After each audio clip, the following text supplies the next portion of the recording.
Baik, saya kira terakhir toh. Dia pertanyaannya berkenaan tentang adakah petunjuk daripada Nabi Muhammad SAW berkenaan tentang merayakan Hari Raya Idul Fitri itu ialah melimpasi daripada 1 Syawal gitu. Karena kita faham Idul Fitri itu pada 1 Syawal. 2 Syawal itu tidak ada sudah istilah Idul Fitri. Tapi adakah menjadi kesalahan kita merayakan raya itu seperti rumah terbuka, kenduri kendara sampai sampai Syawal ini gitu? Adakah petunjuk daripada Nabi? Ya memang tidak ada petunjuk daripada Nabi Muhammad SAW. Kalau kita lihat bagaimana pandangan-pandangan para ulama terutama sekali di Nusantara ini merayakan ini di Nusantara. Kalau ada pergi belajar di Arab, enggak. Orang Arab Idul Fitri hari pertama itu camping, piknik di pantai jauh, di taman-taman. Betul, itu real tuh. Kita saja di Nusantara ini menunjukkan bahwasanya budaya ini budaya yang sangat baik dan itu ada serangan tahu. Secara khusus Nabi menunjukkan sepanjang Syawal ini mesti ada open house, itu memang tidak ada petunjuk. Tetapi ada serangan daripada Nabi SAW tentang bagaimana menggembirakan orang-orang fakir miskin, bagaimana berbagi-bagi. Cuma kita tuh kadang-kadang itulah pilih bulu juga. Yang kaya ialah dijambut, yang ada kaya tuh sanalah kau. Gitu.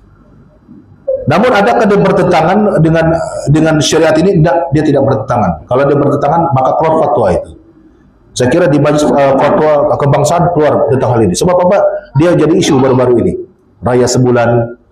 Tidak, orang tidak menyatakan Idul Fitri itu sebulan. Orang tetap menyatakan Idul Fitri itu pada 1 Syawal. Tapi merayakan itu sebulan tidak jadi masalah. Yang menjadi masalah apabila kita mengguyus, berlebih-lebihan, membazir. Al-mubazir ikhwan minasyayatin. Membazir itu dia best friend kepada syaitan. Itu yang para ulama kita kasih tahu, jangan sampai merayakan itu sampai membazir. Itu yang Tapi selagi mana dia menepati piawaian syariat, contohnya memberi makan, menjemput untuk silaturahmi, itu penting. Silaturahmi itu penting, jemaah. Di antara yang Nabi SAW menyatakan orang yang nanti akan mendapat kebahagiaan nanti di akhirat, orang yang sentiasa menghubungkan silaturahmi. Maka di antara jalannya budaya ini, para ulama silam kita dulu membudayakan ziarah rumah ke rumah, mengadakan, kalau sampai sekarang nih, ini baru nih, open house nih baru dibudayakan oleh orang-orang besar. Lalu orang-orang kecil macam kita pun coba mengikut. Tapi ada bagusnya? Ya ada bagusnya. Cuma yang ada bagusnya kadang-kadang dipilih-pilih lah, itulah yang ada bagusnya. Sedangkan sewajarnya ketika kita orang yang ingin melakukan rumah terbuka itu, wajar dia ambil perhatian fakir miskin, memberi makan orang fakir miskin.